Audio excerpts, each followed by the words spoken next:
All right, we're here with Sheriff Bradley Rogers, who you've probably heard of if you're in politics or around Indiana.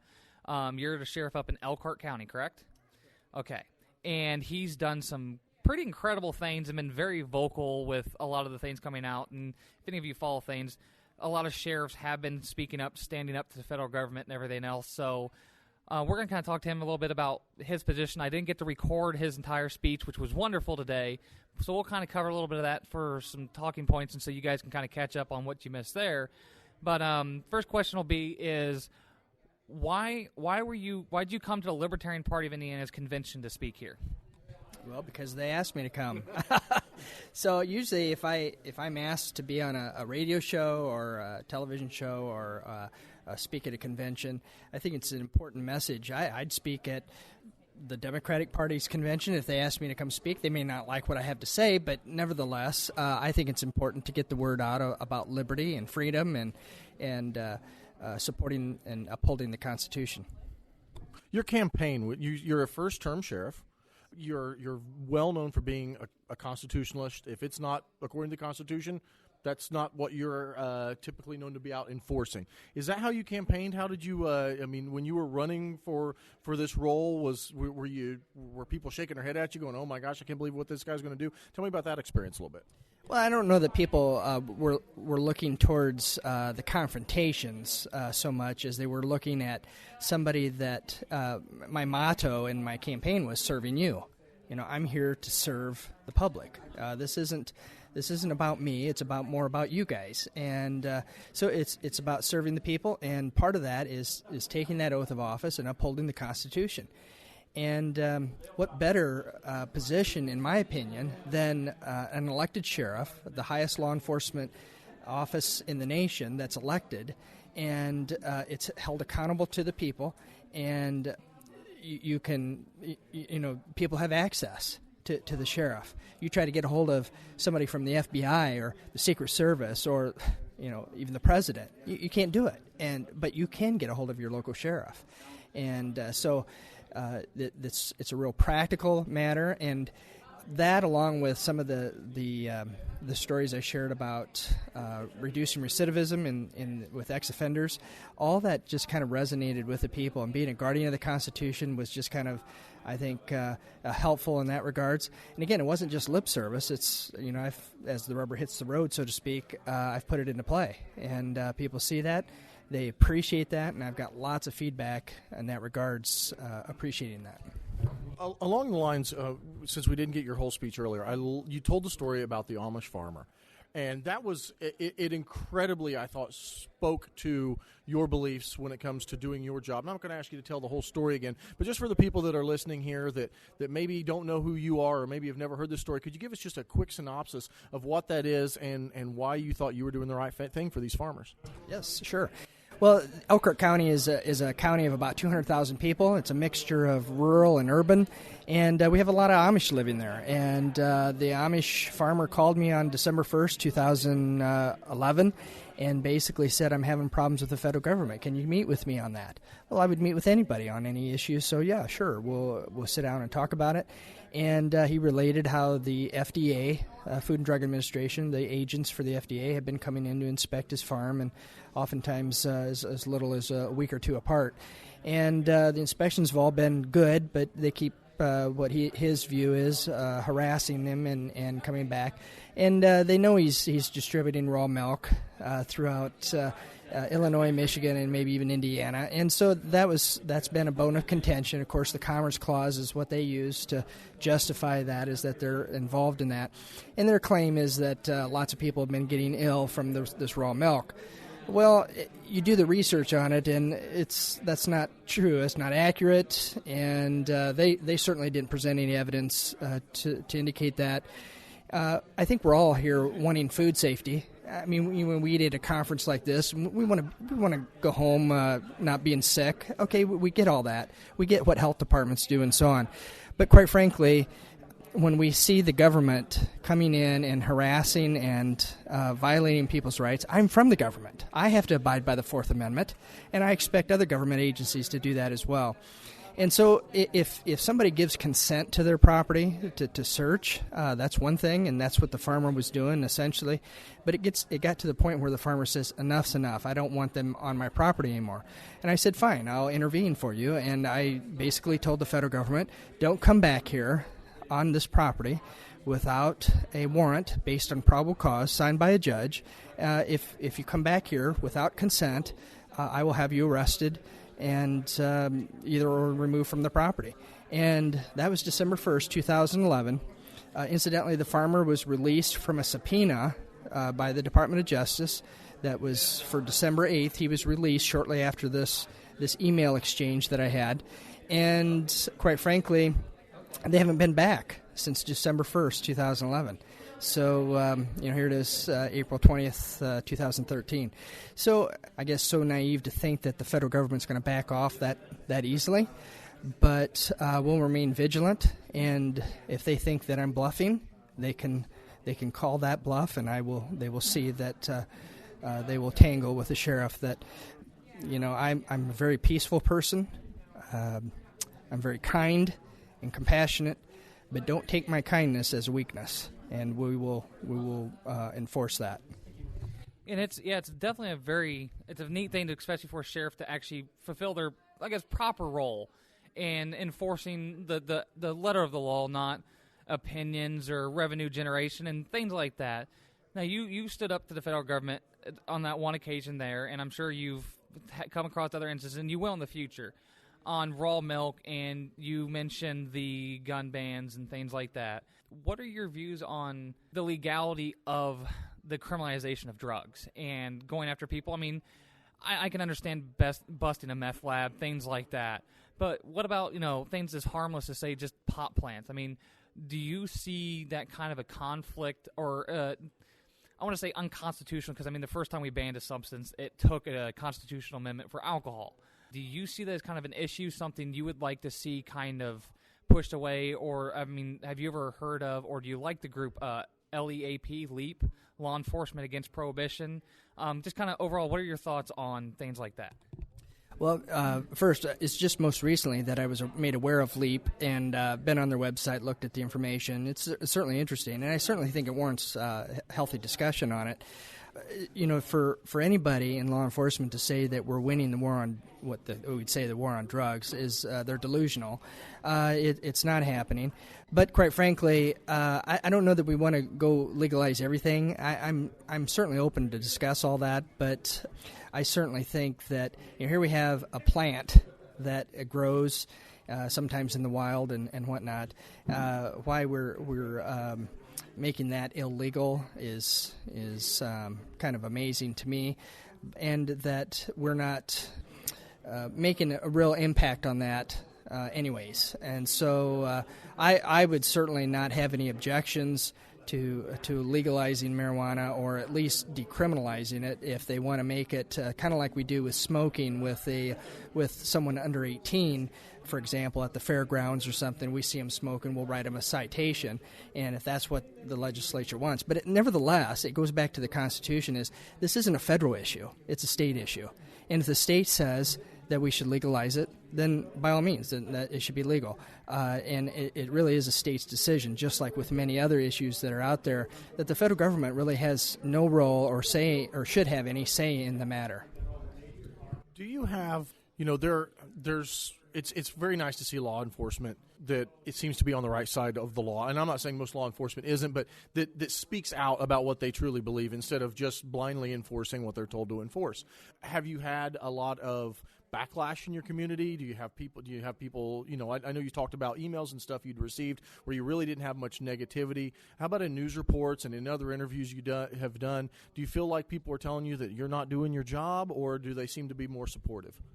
Well, I've had some allegations that, for example, when I was on CNN's Anderson Cooper on the town hall for gun control, some would say, well, you're the sheriff of Elkhart County, Indiana. Why are you going to Washington, D.C.? And I said, because what they decide at the federal level will impact us locally. It'll impact crime. It'll impact the citizens' rights to defend themselves from not only tyranny, but from bad people. And it takes leaders like myself that will step out and say, look, this is the right thing to do. And, yeah, they may have shut me down because it was a bastion of liberalism and they had an agenda and whatnot. But quite frankly, it's important that my own people, my people of Elkhart County who knew that I was going to be on CNN, they saw what the sheriff's taking a stand for. And I'll tell you, whether it doesn't matter what topic, whether it's drugs, whether it's raw milk, whether it's, I'm telling you, people come out of the woodwork when it's Second Amendment sometimes. So it is a hot button issue for many people, and they're very appreciative of a sheriff that would take a stand and say, I am not going to enforce those type of restrictions in my county. Oh, that's awesome. That's just it's great to see an elected official do their job and go above and beyond just sitting there in a position getting paid and doing something beyond, doing what they should have. Politicians should have been doing, and we should have been holding politicians to keep our country and our laws in check. Speaking of keeping things in check, we've talked about a lot on this show, and I help moderate the Indianapolis Cop Block page. And I'm very active in that because I was once a security forces member in the Air Force. I did a lot of LE, and I've always been friends with a lot of cops. I know there's always some shady stuff, and sometimes cops like to push out their own form of justice on criminals. They beat them up, a little rough with them, things like that. And sometimes you get this kind of the rancher mentality where they're treating people like cattle, things like that. So I go out on Saturday and Friday nights and record the police downtown during big stuff where they're shooting people with paintball guns and just some other things that are kind of sketchy. And it's not so much that we think all cops are bad, or, we're just trying to do accountability for both sides. So if the cops are said, hey, the cops beat me up, we can say, no, they didn't. Or if someone did say the cops beat them up, we can go, yes, they did. So what do you think about police filming activities and groups like Cop Watch, Cop Block that aren't anti-cop? And we want to work with the police community, but it's basically filming and accountability. What do you think about that? I have no problem with police officers, police departments being held accountable. In fact, if the police are doing the right thing, if they're doing the things according to the Constitution and according to law and treating people ethically and the right way, who cares if they're being videotaped? It's the type of thing that let's wake up, people. We are in a republic. We are in a situation where we don't want a police state. We want it's we the people that are in control here, and that's why local elections are so important to get the right people in place for that are constitutionally minded. But I have video cameras in all my patrol cars, and so that does two things. One, it holds my officer accountable, but it also keeps them from being have a false allegation against them if they're doing the proper thing. So it's kind of helps them, but it also holds them accountable.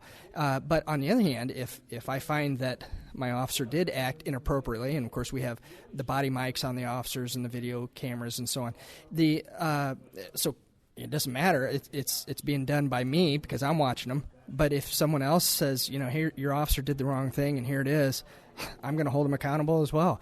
So video without audio can sometimes give a skewed perspective. So we need to make sure we get the big picture and investigate the facts. But quite frankly, I'm not at all opposed to any videotaping or anything that you guys are doing to monitor that.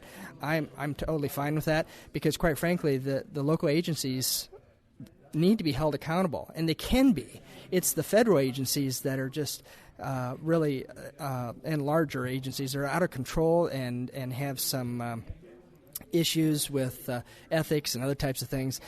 It's hard to get to the right place, the right people to get something accomplished. But with the sheriff, we're a sheriff's department of about 200 people, so in a county of 200,000. So you see, it's still they have all they have to do is pick up the phone, and if they go on our website, there's a way to complain, there's a way to email, there's a way to fax, there's a way to get involved with us on social media. We at the Elkhart County Sheriff's Department make it extremely easy for people, for the public, and even organizations like yourselves to come in and say, we've got a real problem, and we're going to listen, and we're going to clean it up because we're accountable to you and to the Constitution. I know, like, the big Boston thing just happened, and we just heard about 9,000 police units and military units being dumped onto Boston and shutting it down. And that's still kind of new. We don't have all the facts and all the information, so I don't really want to get into that, but it leads into the one case we know a lot about, and that's the Dorner case out in California and L.A., and the absolute militarization of that police force and how they treated the populace and how many vehicles they shot up and everything else like that. Now, I'm pretty obvious going to state that you probably don't agree with how they handled that, with shooting up innocent people and vehicles and just kind of going crazy, blocking the media out of everything. You know, they shut down so much area. The question is that's happened there before with different things. We're seeing it in Boston. We'll see it in Chicago. Just as crazy, their military-like tactics with the military equipment and everything else. How would you suggest we could possibly ever change that? Because, I mean, you're not in a huge city. It's a decent-sized city, and like you said, you had about 200 officers or 200 people in your employ. That would be pretty easy to change. You elect a new sheriff, and you can kind of get things changed there. How would you even recommend thinking about changing something as big as, say, Boston or L.A.? I mean, do you have any kind of insider idea to what would be a good step to do to change something so big? Well, that's a good question. And in fact, I would be a proponent of, if I would have been in L.A. at the time, to wearing the shirt that says, "I am not Christopher Dorner." But anyhow, there was obviously some big injustices going on there. I mean, just somebody that fits the description, they shoot up the car or whatever. It's bizarre.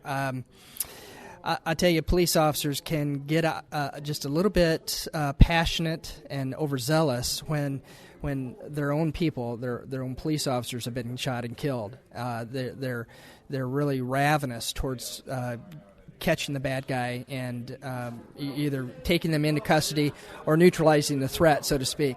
But the thing is, and ultimately to your question is, how do you change that? Quite frankly, it's in the hands of we the people. It's like with anything else. The Constitution allows for the changing of elected officials. It's called voting. And if we're going to allow, for example, a mayor to stay in Boston that elects or that appoints a police chief that is going to allow things like this, or in L.A. Things that get out of control to continue, then ultimately it comes back to we the people. So if you have a rogue sheriff that's out of control, there's a way to take care of that. It's through voting them out, getting someone in there that's vetted, that is constitutionally minded, and can take care of those unethical issues or something that's going wrong there. So it's the militarization of the police, we're all sensitive to that, at least those of us who are constitutionally minded. However, you got to go back to the 80s when we had lots of police officers being killed, and it was on the increase, and that's when SWAT teams were being developed, and we had the mentality that we have these special weapons and tactics that are going to go into a situation, and then we had Columbine, and Columbine changed the paradigm again, because it wasn't acceptable to have officers hunkering down waiting for the battalion to get there, the SWAT team to get there. Police officers get paid to put themselves into harm's way, and so our training changed. We actually now storm the school basically in combat in an active shooter situation to neutralize the threat. That's what the public demands. That's what they expect, and that's what we should be doing. But it should be done in a way that we're held accountable, and we answer to any mistakes that we make. And it needs to be transparent. The whole thing about shutting the media off and the press, even people like yourselves, that's ridiculous. We need to have that transparency. We're public servants. You are our employers, basically, and you need to be able to have that transparency. Now, we may not be able to tell the media everything on a murder investigation because we don't want to jeopardize the case, but as that information comes out, we need to be able to release that. And if it's a public safety issue, like with the Dorner situation, we need to make sure that we're getting that information out to the public so they can be empowered to protect themselves. Awesome. That's the absolute most perfect response. Now, this is going to be also, this is going to be on the show, The Uncontrollables. I'm sure the Libertarian Party of Indiana is going to do something with it. I'm also going to cut this particular interview here out and post it just over the audio over a picture of you and post it on YouTube and then share it on our Cop Block page. The local Indianapolis one, I'm sure it'll go up to the national one as well, because we do always like to showcase good answers and good police officers doing their job. So definitely thank you for talking with us. Thank you for coming out to the convention today and giving us a wonderful bit of information and some hope that things are changing. People are voting in smart people, and there's actually, coming from an anarchist, there's good elected officials out there that I can endorse and support. So thank you so much. All right. Thank you so much for having me on the show today. And again, if there's anything we can help or even be on the show in the future, let me know, and we'll do what we can. It is hard work, and it's a battle that we're all in for liberty and freedom and to uphold the Constitution. So, government is kind of one of those necessary evils, but it doesn't have to be the way it is. We can tame it down, and we can do what our founding fathers really expected it to be. So, but it's a fight that we all have to work together on. So thank you so much. Thank you.